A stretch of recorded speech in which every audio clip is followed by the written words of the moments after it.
Welcome back to our YouTube channel सान blog. दोस्तों कैसे हैं आप लोग? उम्मीद करता हूं भाई अच्छे होंगे। देखिए गाइस, आज है 20 दिसंबर 2024, ठीक है। और आज एनपीसीआईएल रावतबाड़ा में प्री एग्जामिनेशन ट्रेनिंग है, जिसमें हमारे मेंबर्स भी गए हुए हैं, सब्सक्राइबर्स भी गए हुए हैं, ठीक है। बहुत ज़्यादा कैंडिडेट्स वहां पर प्रेजेंट हुए हैं। तो उसमें क्या हो रहा है, कैसे क्या हुआ है, सब कुछ नेक्स्ट वीडियो में मैं आप लोगों को क्लियर करूंगा और प्लस रिकॉर्डिंग भी सुनाऊंगा आप लोगों के लिए, ठीक है। उससे पहले अगर आप लोग हमारे चैनल पर नए तो जल्दी से सब्सक्राइब कर दीजिए एंड बेल आइकन प्रेस कर दीजिए, अपने दोस्तों में भी शेयर कर देना।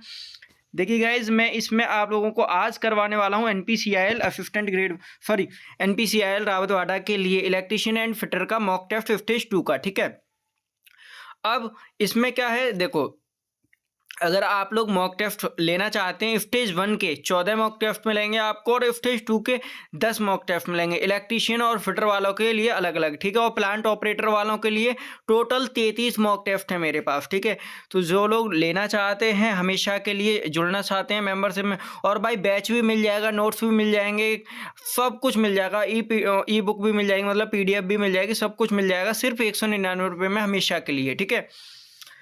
तो चलिए चलते हैं, इलेक्ट्रीशियन का आज मैं करवाने वाला हूं। और हाँ, अगर इसमें कोई भी गलती होती है तो आप लोग उसको ज़रूर कमेंट सेक्शन में बताइएगा, ठीक है। तो चलिए चलते हैं। देखिए, 2 घंटे का टाइमिंग होता है, जैसा कि आप लोगों को पता है। ट्रेड थ्योरी के 50 MCQ क्वेश्चन आते हैं, ठीक है। तो पहला क्वेश्चन है DC मशीनों में, और आपको हिंदी और इंग्लिश दोनों लैंग्वेज में मॉक टेस्ट मिलेंगे। देखो, DC मशीनों की गति मापने के लिए निम्नलिखित में से किस उपकरण का उपयोग किया जाता है? तो किसका किया जाता है? टैकोमीटर, ठीक है। मैं डायरेक्टली आंसर बता रहा हूँ, बाकी आप लोगों को पता ही है, जैसा कि आप लोग पढ़ ही चुके हैं। टंगस्टन फिलामेंट लैंप से टंगस्टन फिलामेंट लैंप से भरे हुए हैं। किससे भरे हुए हैं? नाइट्रोजन या आर्गन गैस होती है उसमें। MCCB का अर्थ है, तो MCCB का क्या अर्थ होता है? ये होता है, देखो, मोल्डेड के सर्किट ब्रेकर, ठीक है। ए ऑप्शन करेक्ट हो जाएगा। इसमें जब भी अगर कोई फुल फॉर्म पूछता है तो आप इंग्लिश सेक्शन में जाकर जरूर देखना, ठीक है, क्योंकि हिंदी में कभी कभी क्या होता है, प्रोनाउंसिएशन अलग हो जाता है, ठीक है। अगला क्वेश्चन है चौथा, एक चुंबकीय कोर पर 2 कसकर युग्मित कुंडलियों के बीच युग्मन का गुणांक क्या है? तो क्या है? 1, ठीक है। और हाँ गाइज, इसमें हो सकता है थोड़ा बहुत हिंदी में टाइपिंग एरर हो, ठीक है, तो इंग्लिश में आप लोग जरूर देखिएगा। अगला क्वेश्चन है 5वां, अग्रदिशिक वाइश और पश्च दिशिक वाइश के दौरान और आदर्श डायोड है, क्या है?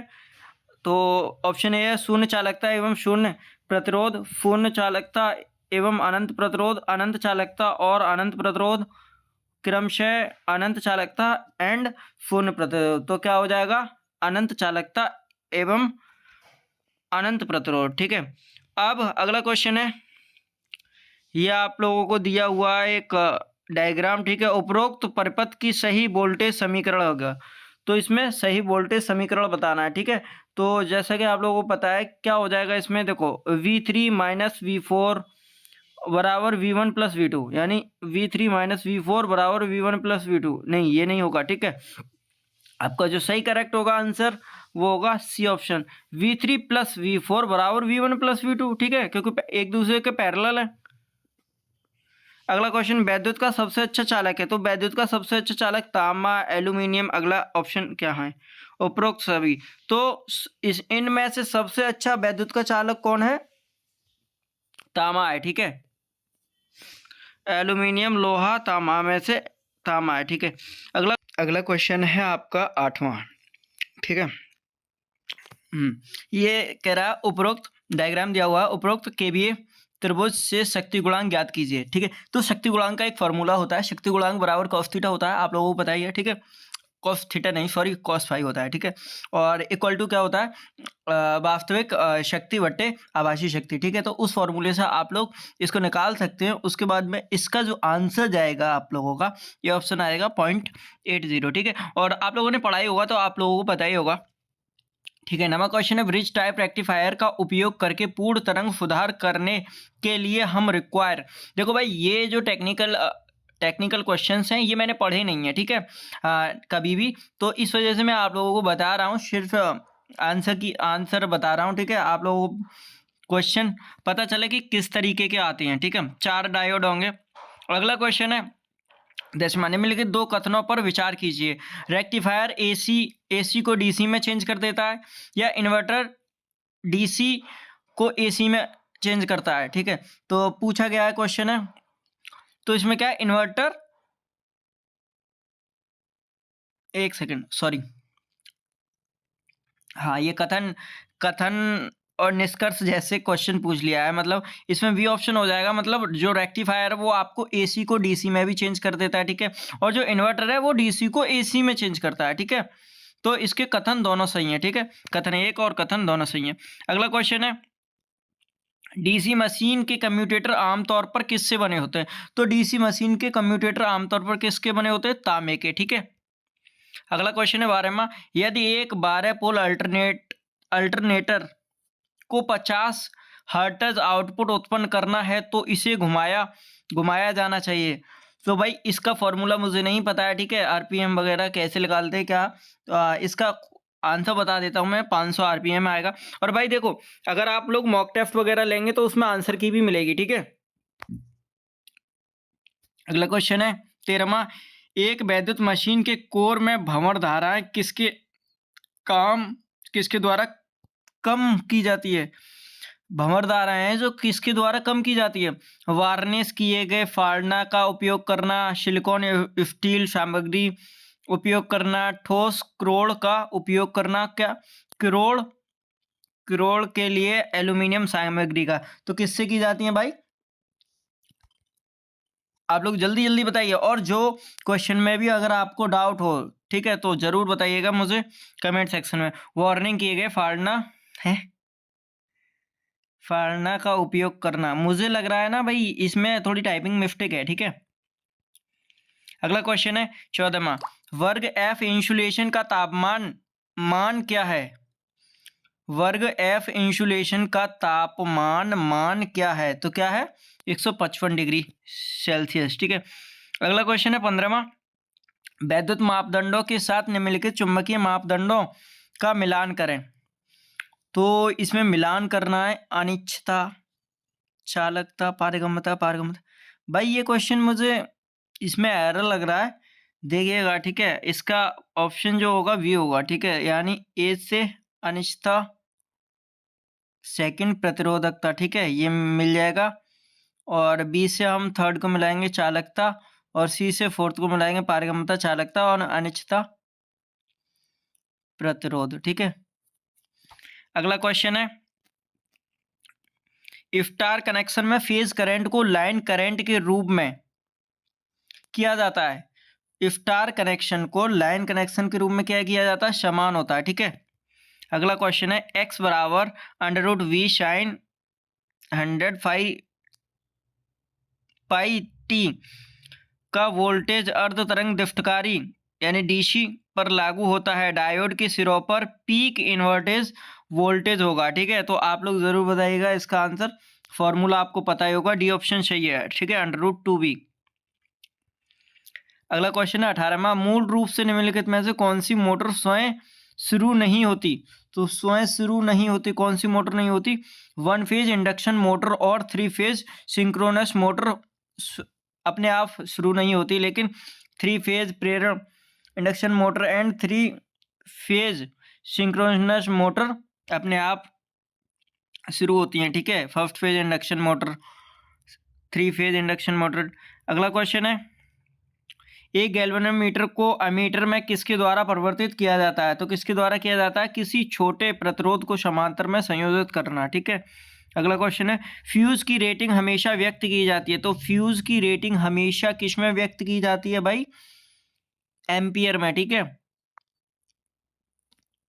अगला क्वेश्चन है, 5 ओम प्रतिरोध के 2 प्रतिरोधक श्रृंखला में जुड़े हैं, 12 वोल्ट की बैटरी द्वारा संचालित वर्तमान क्या है? तो देखो ये V बराबर आई फार्मूले से निकाल लेंगे। ठीक है, तो क्या दे रखा है? R5 ये दे रखा है। ठीक है, और मतलब प्रतिरोध 5 दे रखा है और धारा बतानी है, तो 12/5 कर देंगे। ठीक है, तो 1.2 आ जाएगा ना? हाँ 1.2 आ जाएगा। ठीक है, I बराबर 12/5। यानी देखो यहाँ से आई का मान निकालेंगे तो आई बराबर वी अपॉन आर हो जाएगा। ठीक है गाइज, इस फॉर्मूले से आप लोग इसका आंसर निकाल सकते हैं। अगला क्वेश्चन है 22वां, निम्नलिखित कथनों पर विचार कीजिए। ट्रांसफार्मर एक सक्रिय उपकरण है। कथन 2 है प्रतिरोध, संधारित्र और प्रेरक निष्क्रिय उपकरण हैं। तो आंसर क्या होगा? डी ऑप्शन हो जाएगा। कथन 1 गलत है लेकिन कथन 2 सही है। ठीक है, मतलब जो ये गलत है, ट्रांसफार्मर एक सक्रिय उपकरण नहीं है। ठीक है, और प्रतिरोधक, संधारित्र और प्रेरक निष्क्रिय उपकरण है। अगला क्वेश्चन है यदि 6-12 वोल्ट सेल समांतर में जुड़े हुए हैं तो आउटपुट वोल्टेज होगा। आउटपुट वोल्टेज पूछा है। ठीक है, और 6 जोड़ रहा है ये, तो क्या होगा? 23 का सी, 12 वोल्ट। ठीक है, अगला क्वेश्चन है 3 फेज परिपथ की शक्ति को मापने के लिए न्यूनतम कितने वाटमीटर तत्वों की आवश्यकता होती है? 3 फेज परिपथ की शक्ति को मापने के लिए कितने 2 किलो वाट की। अगला क्वेश्चन है व्हीटस्टोन ब्रिज का उपयोग किस माप के लिए किया जाता है? तो किसके लिए किया जाता है? प्रतिरोध के लिए। ठीक है, इसमें चार प्रतिरोध होते हैं व्हीटस्टोन में। देखो इस तरीके से बनता है, आप लोगों को सबको पता ही होगा। इसमें हम इसको सही करते हैं। ठीक है, और यहाँ पे बीच में लगता है धारा मापी। ठीक है, PQRS ऐसे मानते हैं इसमें, और नीचे बैटरी को जोड़ते हैं। ठीक है, तो रजिस्टर होगा। ठीक है, सी ऑप्शन। अगला क्वेश्चन CRO द्वारा किसी मात्रा को मापा जाता है? तो CRO द्वारा किसे मापा जाता है? बारंबारता को, यानी फ्रीक्वेंसी को। ठीक है, अगली क्वेश्चन तीव्रता, फ्रीक्वेंसी तीव्रता। ठीक है, 27वां क्वेश्चन निम्नलिखित में से कौन सा घटक DC मशीन में मौजूद लेकिन AC मशीन में नहीं है? DC में मशीन में मौजूद और लेकिन AC मशीन में मौजूद नहीं है, तो क्या नहीं है? कम्यूटेटर। ठीक है, ट्रांसफार्मर 28वां क्वेश्चन है ट्रांसफार्मर की किस वाइंडिंग में फेरों की संख्या अधिक होती है? तो किस वाइंडिंग में फेरों की संख्या अधिक होती है?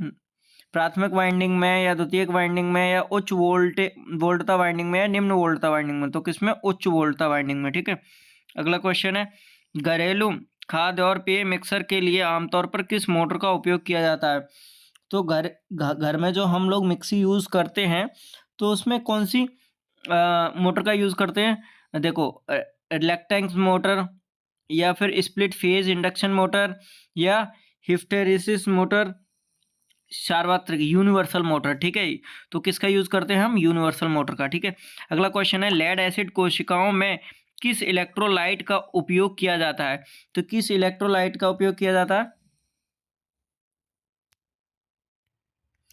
तो गाइस लेड एसिड कोशिकाओं में किस इलेक्ट्रोलाइट का उपयोग किया जाता है? बताओ जल्दी से। सांद्र सल्फ्यूरिक अम्ल का, या फिर तनु सल्फ्यूरिक अम्ल का। देखो ये H2SO4 है। ठीक है, देखो इंग्लिश में सही लिखा गया है लेकिन हिंदी में ये टाइपिंग एरर है। ठीक है, तो किसका उपयोग किया जाता है? तनु सल्फ्यूरिक अम्ल का। ठीक है, अगला क्वेश्चन है 31वां आदर्श AC वोल्टेज स्रोत और आदर्श AC धारा स्रोत की स्रोत प्रतिबाधा क्या है? ठीक है, करंट सोर्स पूछा है इसमें, क्रम से अनंत और अनंत। 31वां क्वेश्चन, और क्रम से शून्य एवं और शून्य, क्रम से शून्य और अनंत, क्रम से अनंत और शून्य। तो इसका जो सीरियल होता है 0 एंड इनफाइनाइट रेस्पेक्टिवली। ठीक है, क्रम से शून्य और अनंत। ठीक है, अगला क्वेश्चन है एक ट्रांसफार्मर का कार्य। तो ट्रांसफार्मर का कार्य क्या होता है? जो ट्रांसफार्मर है वो सिर्फ और सिर्फ AC पर कार्य करता है। ठीक है, किस पर? AC पर, यानी AC वोल्टेज को बढ़ाना या घटाना, या उपचयन अपचयन आता है किसी किसी में। अगला क्वेश्चन है 33वां मोटर्स और ट्रांसफार्मर की रेटिंग में, मोटर्स रेटिंग में यूज होता है, मतलब मोटर के लिए कौन सी रेटिंग यूज करते हैं, और ट्रांसफार्मर के लिए कौन सी रेटिंग यूज करते हैं? ठीक है, तो कौन सी करते हैं भाई? किलोवाट मोटर के लिए, या किलोवाट इसके लिए नहीं, किलोवाट मोटर के लिए यूज करते हैं, और ट्रांसफार्मर के लिए किलो वोल्ट एम्पियर। ठीक है, यूज करते हैं, यानी डी ऑप्शन सही हो जाएगा 33 का डी। अगला क्वेश्चन है on which principle does KVL work? KVL किस सिद्धांत पर कार्य करता है? ठीक है, तो केवीएल किस सिद्धांत पर कार्य करता है? आवेश आवेश संरक्षण के नियम पर, या ऊर्जा संरक्षण के नियम पर, या पारस्परिक प्रेरण म्यूचुअल इंडक्शन के, या वैद्युत चुम्बकीय प्रवाह के नियम पर। ठीक है, तो किस पे कार्य करता है केवीएल? ऊर्जा संरक्षण के नियम पर। ठीक है, अगला क्वेश्चन है सीएफएल का पूर्ण रूप रोशनी के संबंध में है, तो सीएफएल की फुल फॉर्म पूछी है। ठीक है, तो सीएफएल की फुल फॉर्म क्या हो जाएगी? देखो, सामान्य फ्लोरोसेंट लैंप यानी कॉमन फ्लोरोसेंट लैंप, लेकिन इसकी जो फुल फॉर्म होती है compact fluorescent lamp. B option correct हो जाएगा। ठीक है, 35 का अगला क्वेश्चन है निम्न में से किसमें परिवर्तन करके डीसी मोटर की गति को रेटेड गति से अधिक नियंत्रित किया जा सकता है? तो अप्लाइड वोल्टेज में, या फिर रेजिस्टेंस ऑफ आर्मेचर सर्किट में, आर्मेचर परिपथ का प्रतिरोध में, या फ्लक्स प्रतिध्रुव में। ठीक है, मतलब फ्लक्स पर पोल में।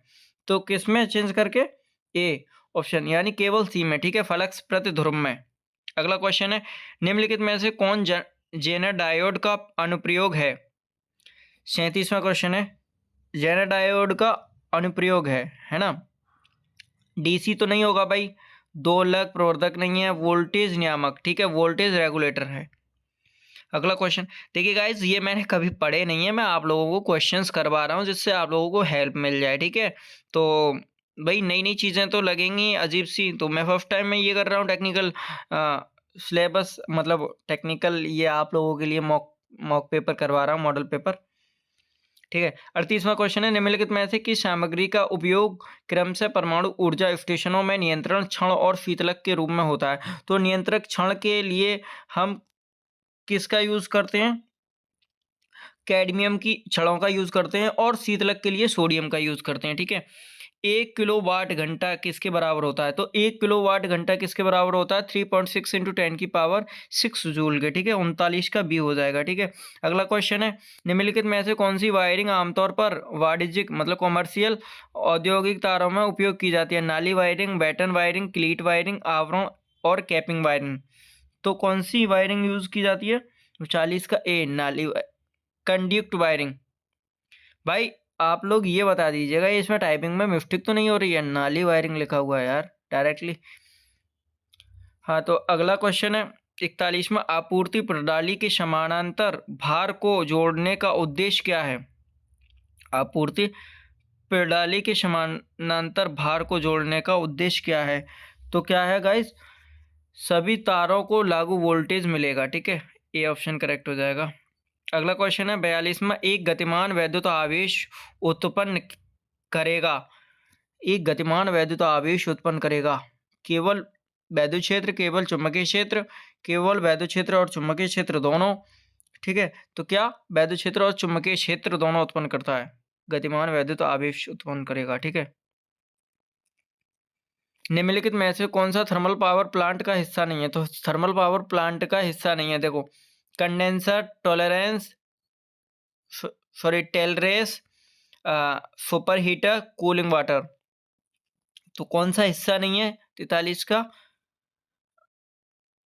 Tell race. ठीक है, ये हिस्सा है, सुपर हीटर हिस्सा है, कूलिंग टावर हिस्सा है, और संयंत्र हिस्सा है थर्मल पावर प्लांट का। ठीक है, अगला क्वेश्चन इसमें एनपीएन और पीएनपीएन ट्रांजिस्टर की योजनाबद्ध प्रतिनिधित्व है।